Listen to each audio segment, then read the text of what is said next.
the topic of today, okay, this is exciting to me because I mean you wrote a book on it. I'm going to show it right now. It's this book, The Red Heifer Ritual. Where is it available? Through your ministry? Yeah. The best way right now is at prophecywatchers.com because I'm actually going to be removing it from Amazon here in a bit. So you'll get it at prophecywatchers.com. Okay, so but I mean, will they get a signed copy? If they write in and say request a signed, I will absolutely do it. There you go. There you go. Send me a box. I'll sign them for you, and I'll save you some time. Hey, that's good. Okay, so now that in more seriously here, there's a lot of stuff going on the internet and in books and in documentaries on the red heifer because it's a fascinating subject. But I'm so pleased with your book and your approach because a lot of it is just nonsense, hearsay, and sensationalism, right? Mm-hmm. And so I'm looking at your book, and I was gonna basically go through the whole book, and I recommend really seriously get this book. A lot of stuff is circulating on the red heifer. This book is not huge. It's not a long read, but it's packed with excellent information, good sources. It's a serious work. Again, Mondo, thank you for that. Now. I was in Israel recently, and I'm sure we'll get back to this throughout the interview. But I actually saw the red heifers, and I did a video on it, and I'll link to it in the description. And it's just fascinating the amount of whenever you say something about the red heifer, people flock to that information. What do you think that is? Well, I think it's to me, it's real. The idea of talking about the red heifers, even for 30, 40 years, being connected with the Third Temple movement, but now to actually see that five red heifers came to Israel, and to go there, like you said, you've been there to Shiloh to see them. It's prophecy that you can touch. You probably can't touch the cows; they don't like it. But others have actually touched the cows. You're not supposed to, but others have done it. But it's prophecy real. It's undeniable now, and I think that really strikes people, especially as we know. It also speaks about the timing of how are we that close? Are we that close to the Third Temple? Because we know the Third Temple is active certainly during the 70th week of Daniel, and so to me that creates an excitement of wow, is the Lord's coming that soon? Right, and I need to get my bragging out of the way early in the show, but where did the red heifer come from, the last five? Well, at least four of them came from your neck of the woods there in Rockwall, Texas. Sure did. 20 minutes south of where I live. I mean, I didn't get to see them before they shipped them to Israel, but it was just the odds. Where it was like, wow, you mean in my backyard? Wow, that's pretty cool. So let's start with the basic now. People hear red heifer. That most people actually wouldn't even know where to go in the Bible to find about the red heifer. Do we find anything about the red heifer in the New Testament?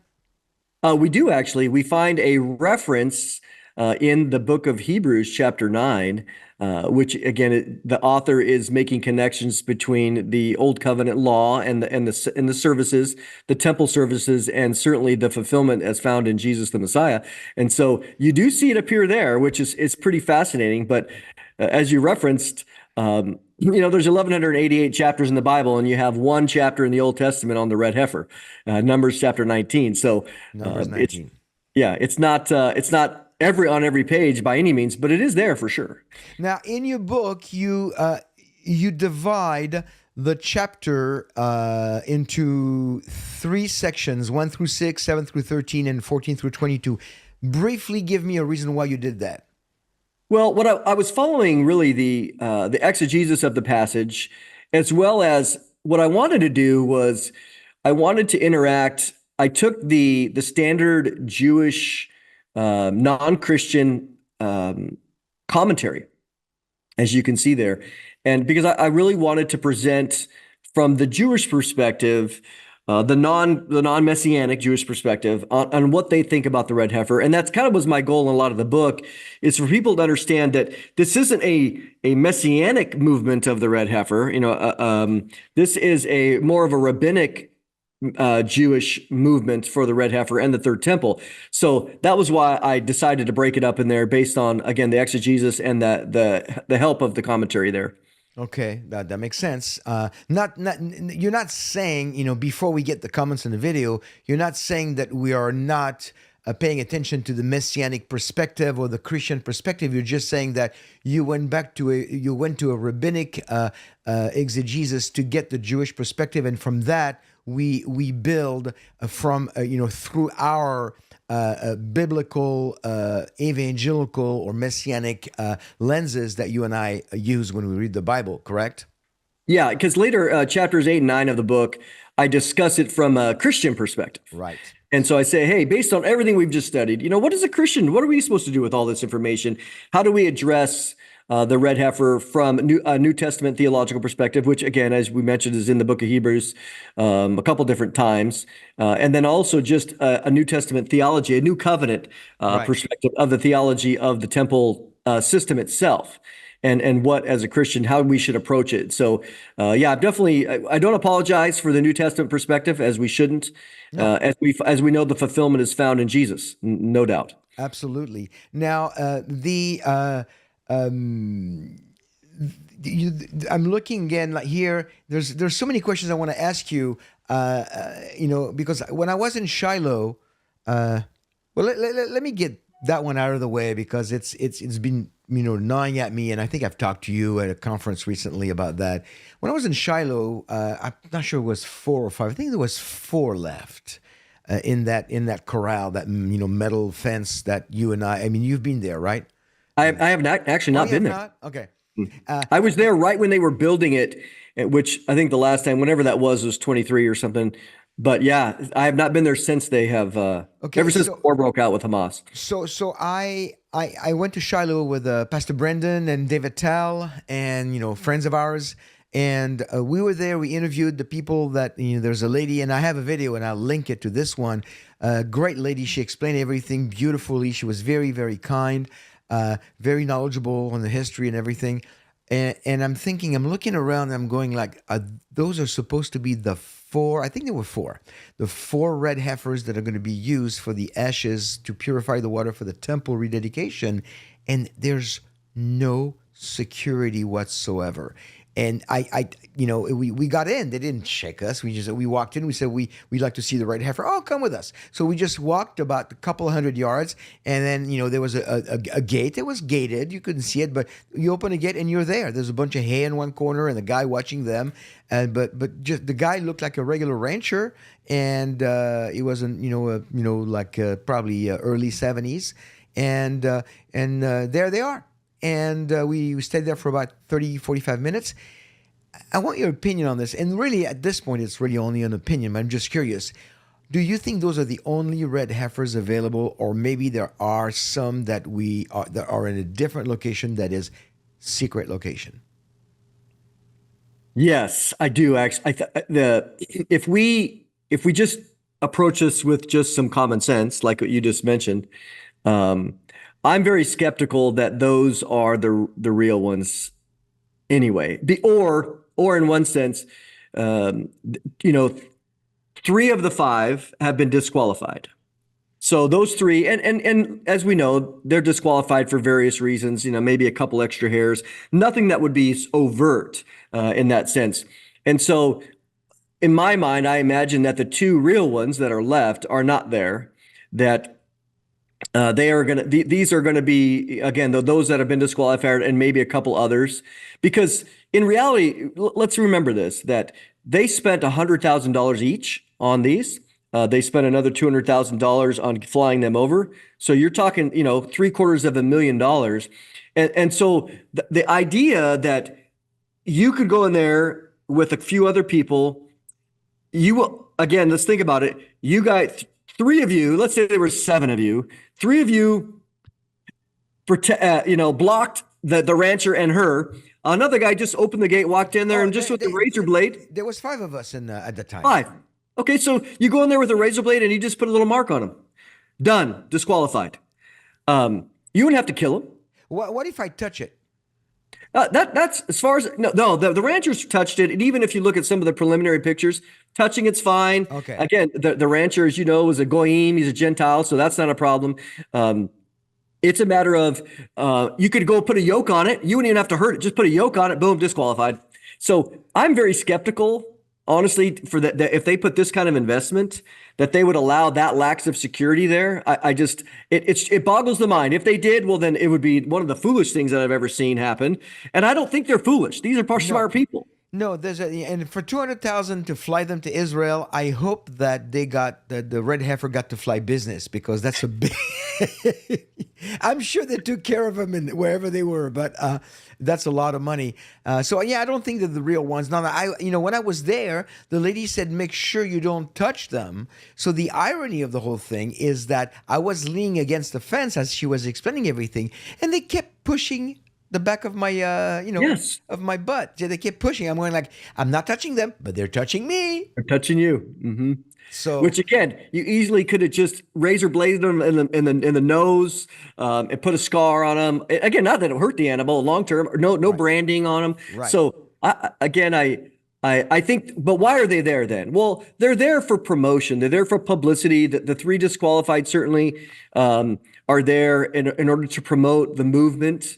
Which, but yeah, I don't think that the real ones are the where are they're yeah, still no, there. I think the real ones are kept in a secret location. And now, what disqualifies? I heard the two. I mean, I know about the two hair. So no more than two white hair on the body. How often do they actually examine them for hair? Well, let's be a little bit more precise in that you can have two non-hairs on the body, but you can't have two in the same follicle. So that's why they're down there with the magnifying glass, because you might have a black one on the head and a black one on the tail, and a black one on the foot. That's not a big deal. I did not know that. Oh, because Yes. I mean, I was there and I'm looking at those, and they've got white hair on on their head and on their almost more than me.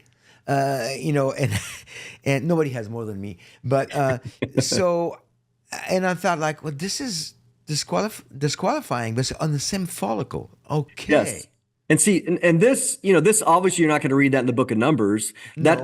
That's why in the book, I start out with the biblical. What does the Bible say? And then the next chapter is, well, what does the rabbi say? What does the Talmud say? What does the Mishnah say about all this? Because, people need to remember that, from a rabbinic Jewish perspective, they equate the rabbinic tradition with the written Torah as being equal in authority. And so for them, we would be confused and go, why are they going through all that? Well, the follicle comes from the rabbinic tradition. Right. Yeah. It's not from Numbers. We know that, but I did not. And I know a lot of it comes from rabbinic tradition. I did not know about the same follicle. That explains a lot. Thank you for that. That's great. Now, you know what you call a red heifer with more than two white hair in Texas?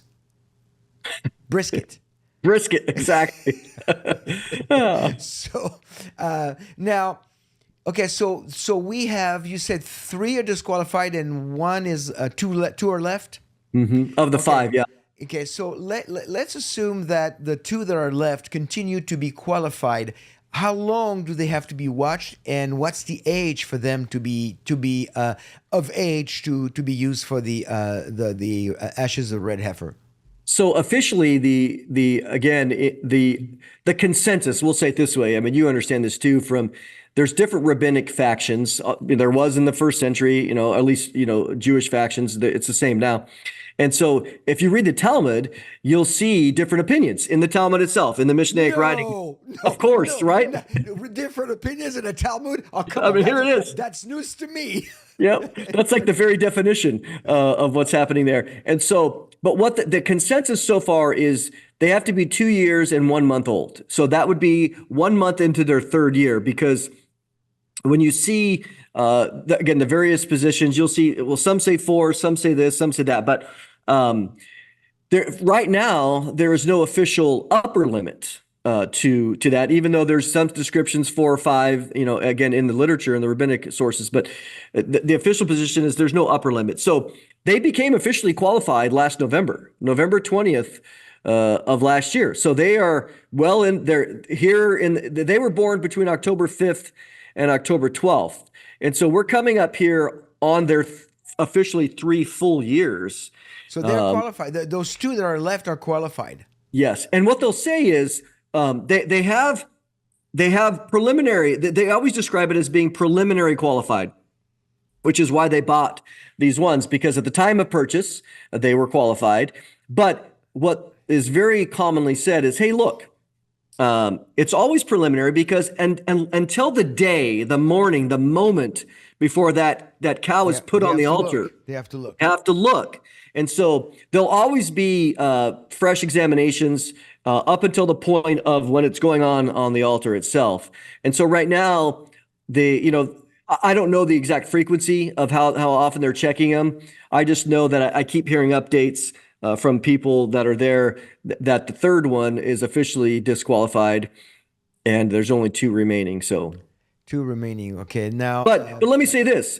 That you're in Rockwall, so potentially you could go to the ranch and see any other future ones, because at the time of the purchase, there were 18 other candidates.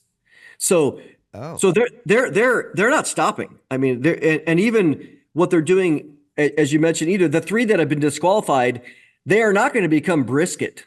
Okay, that would be an expensive brisket, $100,000. They're going to put them into the breeding program that is in the land of Israel. And so why wouldn't you? You have the genetics there. So just because this one's a little bit off, you'll put them back in the breeding program. And I do think that ideally the rabbis would prefer that the cow be born in Israel. That was leading to my next question. I thought it was a requirement. It's not. It's not a requirement. We're speaking rabbinically. The audience needs to understand this. We're speaking, I don't want people to keep sending me emails saying this is not in the Bible. We know it's not in the Bible. We're talking about a third temple, which we see as the tribulation temple that most people, especially the Jewish people of the Temple Institute in Jerusalem, they see this as the temple that will bring the Mashiach. And so this is, we have difference of opinion here. But the issue of the red heifer is definitely something that is going to happen biblically. We know that. It has to. The way it's being developed into further ramifications and qualifications is rabbinic, but it's still going to happen. So yes, we are looking at this from a rabbinical standpoint, but that does not take away the biblical connection we'll talk about towards the end of the program. I want to make sure people understand that. Now, so the red heifer doesn't have to be born on the land of Eretz Israel. No, because there's a story, and I relate it in the book, where the priests were looking for a replacement gem from the breastplate of the high priest. And they went to a Gentile to get this gem. And anyways, it goes on and on and on. And sure enough, the Gentile he treated the Jews very well. And so they honored him. And it's a whole story there. I won't get into all of it. But nevertheless, this same Gentile, because he honored them and he made a good deal with them and he was honorable, not only to them, but to his own father and obeying the commandment, to obey parents.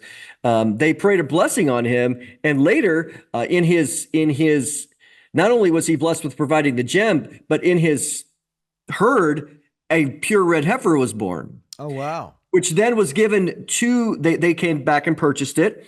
And so this is in the rabbinic writings. So they do not require, because at least according historically, there was at least one one Gentile being blessed by God who provided that to the leaders. So it's not required. The red heifer can be born outside of Israel, and it doesn't have to be bred, in on a Jewish farm, Jewish family. Correct. Very, very interesting. Yeah. Now, what if somebody was to come and say, well, I agree, that the red heifers that are in Shiloh today are probably not the candidates, the final ones. They might have them somewhere else, and somebody might say, and I've heard that in our circles from people coming saying like, well, they probably already have sacrificed the red heifer to get the ashes, and they might even have the water ready to go. I don't think that's possible, but why don't you tell us why? Yeah, absolutely impossible. And I'll tell you why. It's easy to say things like that, and honestly, it's not a wrong question. I mean, could they have Right. done it? Right. Well, but the reason why it's impossible is because, according to the Mishnah, it's very clear that the first century ceremonies took place on the Mount of Olives, and so that's crystal clear. I mean, it's Mount of Olives. So they have two pieces of property on the Mount of Olives, and if anybody understands the Mount of Olives is in the old city. I mean, it's across from the old city, across on again east of the old city, surrounded by Arab villages. Right, Silwan is there, and so ever since Hamas in January came out stating that one of the reasons that they did what they did was because of the red cows, the Israeli government has been extremely sensitive to any sort of provocations by anybody of any kind, mainly because from a geopolitical perspective, they don't want to disappoint the United States. They want to say, look, we're keeping it clean.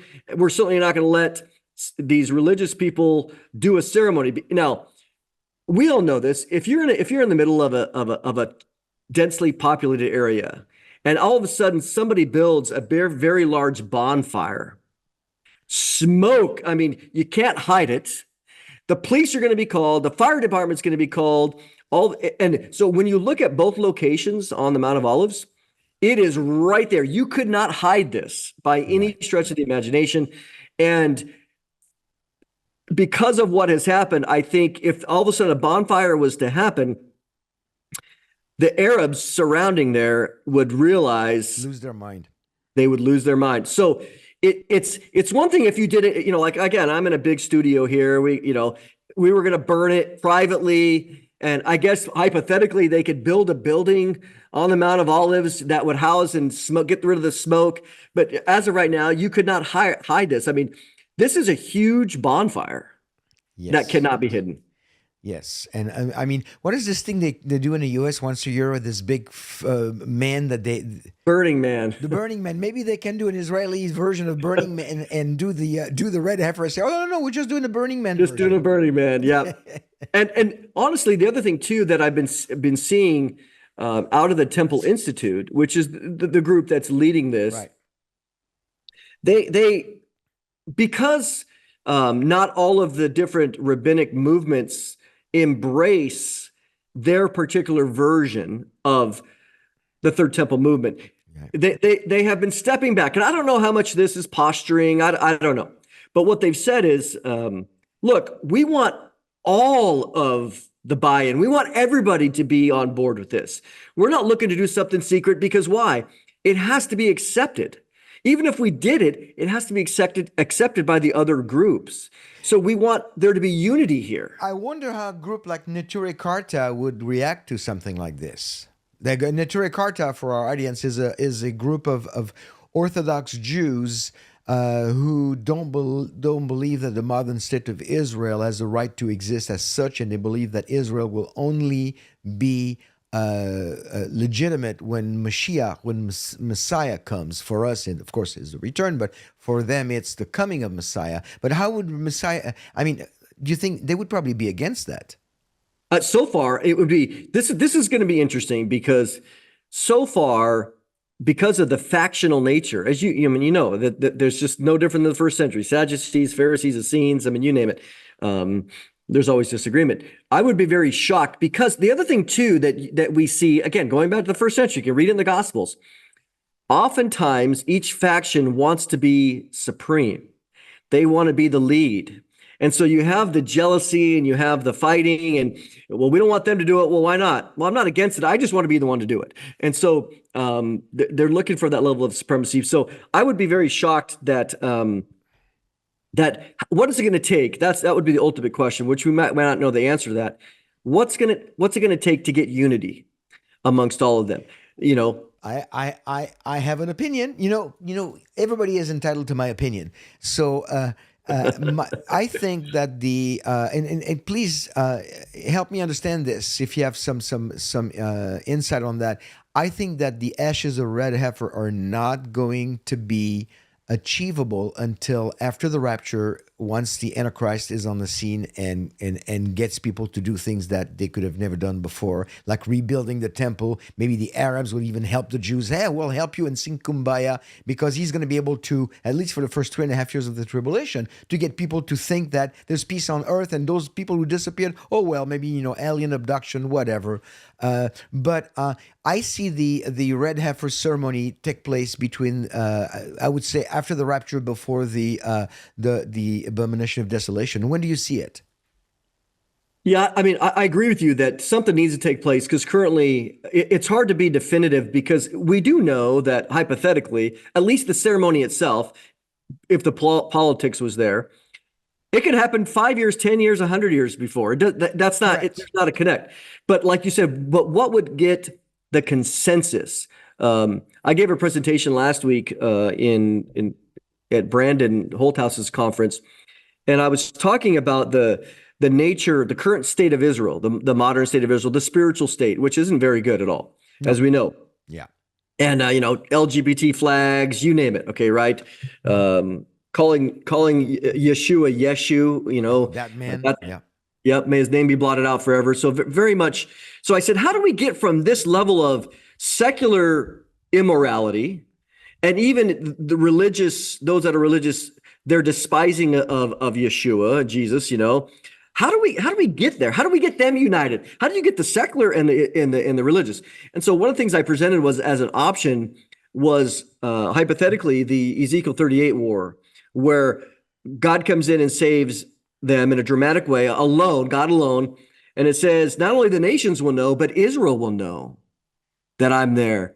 And so imagine that scenario, things happen within a week.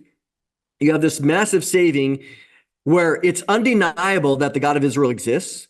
So you have a conversion of sorts of the secular to some level of theism, because it's undeniable. And then the religious are the ones they're going to look to. And the religious are saying, see, God is with us. We need to, this is what he's done. And then boom, now you have some unity there. And then let's do a guy shows up, let's say the next day or whatever, and develops the covenant, Daniel 9:27. A lot can happen in a moment. That would obviously be relatively post-rapture for sure, but a lot can happen in movements. We know that things can turn on a dime, right? In the sense of the feeling and the supernatural influence that's happening. So what we see as being possibly, impossible in a moment, in the right context, it could all happen, no problem. So, side note here: you see Ezekiel 38 take place between the rapture and the first half of the tribulation, and the 3.5 year point. No, I would see it at no later, in my opinion, no later than the start. I don't see it in the 70th week. I would see it right before that. In the first 3.5 years. No, before even the 70th week. So between the rapture and the start of the tribulation. And Correct. again, there's no indication that this is going to be, back to back in the same moment. The Right. rapture, I don't see a long time though, because there's going to be so much chaos that it can't last very long without some I don't. events. People ask about the gap, and I'm probably a minority view that I don't see a big gap at all, and maybe a few hours, honestly, or a day at the most. Hypothetically, the Ezekiel 38 war could happen, and then the God rescues Israel, and then there's all this, and then the next day is the rapture. So it doesn't need to be in the gap. What we do know is that it's You mean just, the next day is the tribulation, not the rapture. well, I'm just saying that we could see Ezekiel 38. I actually think, Okay. No, I never thought of it that way. See, I Yeah. see it differently after the rapture. I mean, right. I'm saying it could be in there too. I'm just saying it's possible. There's no reason why we couldn't see that. Anyways, different perspectives, but Yeah. I see it right there close to it that is going to contribute. It's going to contribute. We know the text says it. It contributes to the overall feeling and sentiment of the people of Israel, which is them to know that God now is there. Right. I think it's going to remove most atheism. As you know, most people in Israel, 70-80% are secular 80%. Yeah. atheists. Yeah. So something has to remove that. But what we see in Ezekiel 38, when it says they will know me, I don't think that's necessarily salvation knowledge. They will know that he's there, and then they'll be looking for answers. And as we know, like, I'll give you an example. I've done a lot of evangelism in Israel. And as you know, too, you get farther with a secular person than you do an Orthodox, right?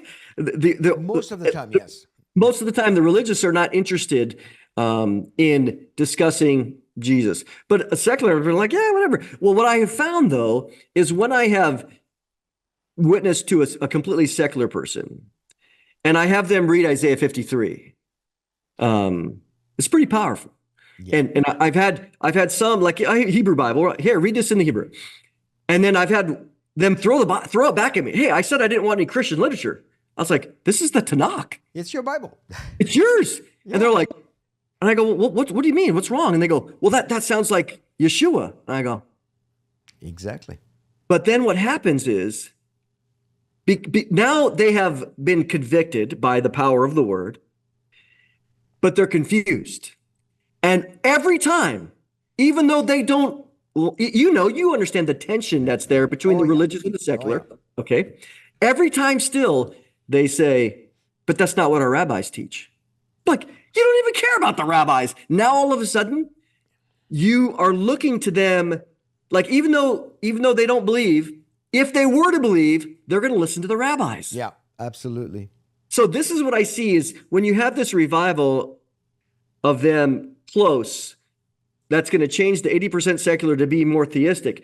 They're going to turn to the rabbis, and the rabbis are going to turn to not Jesus, anybody but him. And which, of course, is going to be this Antichrist figure. Yeah, yeah. No, I see that, and I have a slightly different perspective on Ezekiel 38. But you're making me think. That's good. I mean, that's, and those things, those are minor. That should not divide the church, really. And I'm not saying I'm 100% right. I just trying to think it through. Going, how could we know it's truth, but how do we puzzle it all together? Which is kind of fun. Right. How many red heifers up to now? Is it 9 or 10? What is it? There's been, according to the writings, especially Maimonides, 12th century, rabbi, there's been 9. And he made the comment that very strongly that when the 10th arrives, the Messiah himself will perform the ceremony.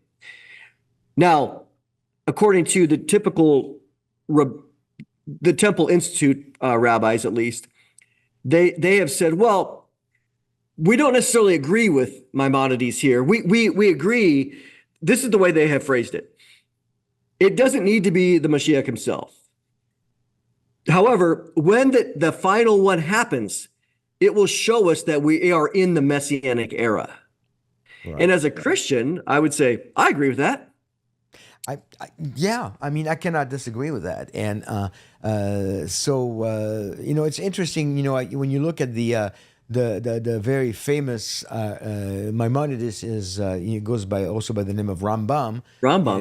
And when you look at this 13 principle of faith, if I was to read those 13 principle of faith that he came up with in 12th century, most Christians would look at this and would go like, I agree with all of it.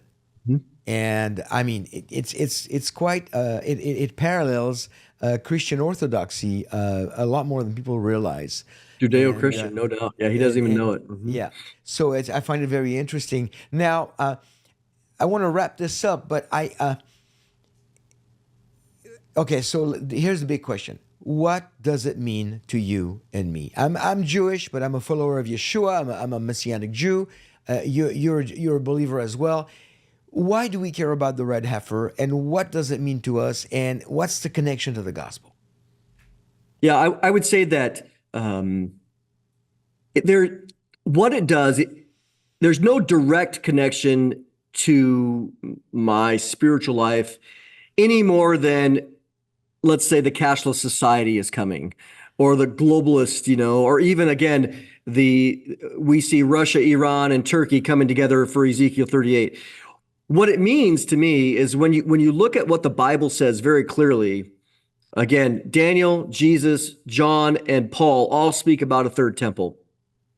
We know that that's going to be there. So that's prophecy. So when we see the third temple movement happening, all of it's done. I mean, everything is 100% completed except for the red heifer.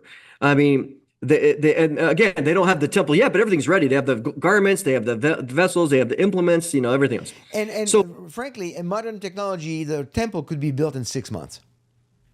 And in fact, they could put a tabernacle up first and begin the sacrifices and build the temple around it. I mean, really. So it could happen very quickly. But what it means to me is that with any prophecy that you have of the end, the red heifer isn't a specific prophecy. It's just a requirement for those other prophecies to happen. So we deduce, it's indirect in that we realize when we see this, we're like, wow, those other prophecies are about ready to be fulfilled as well. So that's what it means. It means, hey, everybody, wake up. The time of the end of the age is here. So when we see these things, again, they were talking about these things 75 years ago, 100 years ago, even 50 years ago. Hey, listen, I've been a believer for 41 years, almost 42 years. And I got to tell you, the red heifer, I mean, I read about it. I heard a little bit here, a little bit there, but it didn't really become a serious topic maybe in the last decade, really. Yes. That people talk about it. Not necessarily give the right information. There's a lot of fear-mongering and false information. And again, that is why I'm so grateful for your book. But it's on the news, not on the news, but it's on the Christian radar, I should say. I was going to say and honestly, even though there's not a lot of people in Israel are really looking at it because it's kind of fringe. They had a big public press conference. Ministers from the Knesset were there when the red heifers arrived at the Ben Gurion airport. So they made a big deal out of it, for whatever reason. But we can't avoid it now because even if these two end up being disqualified, there's 20 more that are coming. The breeding programs are here. And so we don't have all the inside information as well about how many are potentially there. We just saw the big news about spending all this money, bringing them over from Texas. I mean, but this is something that is going to happen. It's on the radar. The plots are there. The property's been purchased. They just need permission from the Israeli government. And by the way, last time I checked, and I haven't heard anything in a while now, they found a Cohen, a young man. I think at the time he was 17 or 18. And or maybe I don't know, but from what I understand, a Cohen from the line of Levi, from the tribe of Levi, has to be performing the ritual. We don't want to call it a sacrifice because it's not a sacrifice. Yeah, exactly. No sacrifice. If it was a sacrifice, you'd need a temple for that. So yeah, you couldn't do it. But he has to perform the ritual. He has to be at least 17 years of age, if I'm correct. And what's interesting is that they found this young man. I know you know about it. That the number one rabbinic requirement is that he had not been in contact with death in any way, shape, or form. And the two big ones is not be in a seminary, that too, in a cemetery, and then not be born in a hospital when there's death everywhere. And very rare in Israel, this young man was born in a home. In fact, they have, it's even more than that. There's several now, and there's also a whole bunch of children because not a lot born in a hospital, as you said, or being around in that, but they have to live in a place that everything's elevated. It's either on bedrock or it's elevated like a deck, where there's air between them and the ground, so that if you're put in a situation where everything's elevated, so they have children in these compounds that have been raised for their entire life, never have touched the ground. It's absolutely, and there's many of them now, and so they're coming to a point where they could fully say this person is absolutely 100% clean, has never been affected by death at all, because that is required. That the priest has to be clean in order to perform the ceremony, who then becomes unclean through it. So it's a very fascinating ceremony. in that regard. Right, Biblically because speaking. then he's going to have to use the water that he made with the ashes of the red heifer, so he can purify himself again to perform Yep. ceremonies at the temple or the Yep. tabernacle. So Exactly. and all those things are based on biblical commandments, but they've been enhanced and at the risk of getting people to criticize me, overthought, by the rabbis, building a fence around the fence and a fence around the fence to make sure the law would not be broken. And so it starts with a good reason to protect the people and protect the law, but I think it can quickly get out of hand, which in many cases it has. But at the end of the day, this is going to happen. And this is connected to the third temple. Now, friends, if you know anything about the third temple, the Temple Institute and the people who do not have an evangelical approach to the Bible will look at this as the important rebuilding of the temple, the coming of the Mashiach, the coming of the Messiah. But for us, and I don't care, we don't care, Mondo I don't think cares either, where you stand on the pre, post, mid, 3/4, 7/8. That temple is going to be rebuilt. Will we be raptured before, after? And it doesn't matter. The point is that temple is going to be rebuilt, and that is the temple that is also going to be desecrated by the Antichrist in the middle of the tribulation. And after that, it's going to be a bloodbath. And so if you're not today, if you haven't decided that you wanted to be outside of that, you wanted to basically follow Yeshua, follow Jesus, today is your day. Look at what the ashes of red heifer. This is going to take place. They're going to find one if they have not found one, and when that takes place, then it's going to be a domino effect where everything's going to fall into place. And Mondo and I know he will agree with me, do not want you to be caught off guard and be left behind. So right now, we happen to believe the rapture will be before the tribulation. It doesn't have, maybe we're wrong, maybe we'll be proven wrong, but it doesn't matter. You want to be on the right side of eternity. You want to become a child of God. And all you have to do is believe in what Yeshua did on your behalf. He died and rose again on the third day. And he's going to come back because he is the Mashiach. He is the Mashiach for the whole world and the Mashiach for Israel. And he's going to return. He's going to come back. And he's going to come to get the believers. And so you want to make sure that you are part of that group. It won't be too late if people are left behind and have to go through tribulation. It will not be too late to come to a saving knowledge of Yeshua. But it will be through suffering when you could do it now and secure your eternity. So that's what I want to invite you to do today if you have not done it. And then share that with your friends. Let them know. Show them this video, The Ashes of Red Heifer. It's important. This is coming. This is the pieces are coming together. It's John Markel who says all the time, the world is not falling apart, it's coming together. I love that. I quote that all the time. So Mondo, final words from you. What do you have to say? No, amen, brother. I remind people that this is, in and of itself, we know that Jesus is the fulfillment of all this. As a Christian, I'm not endorsing the movement. I'm not endorsing the red heifer. We're just simply seeing these prophetic markers that are happening. The Bible said that they would be there. They are there. At the end of the day, Jesus is the full and final fulfillment of all of that. What the Jewish people are going to find during the tribulation, it's going to be bankrupt.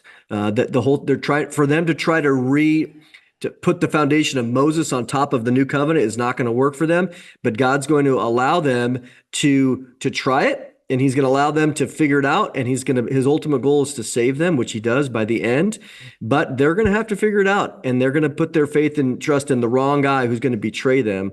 And this is all part of prophecy, and we're coming up. We're watching all these things take place. This is why the question is it exciting? Well, I'm not excited for the tribulation. Of course not. No. I'm excited for the Lord's return on the other side when all Israel is saved, and then he fixes the entire world and rules and reigns from Jerusalem in righteousness.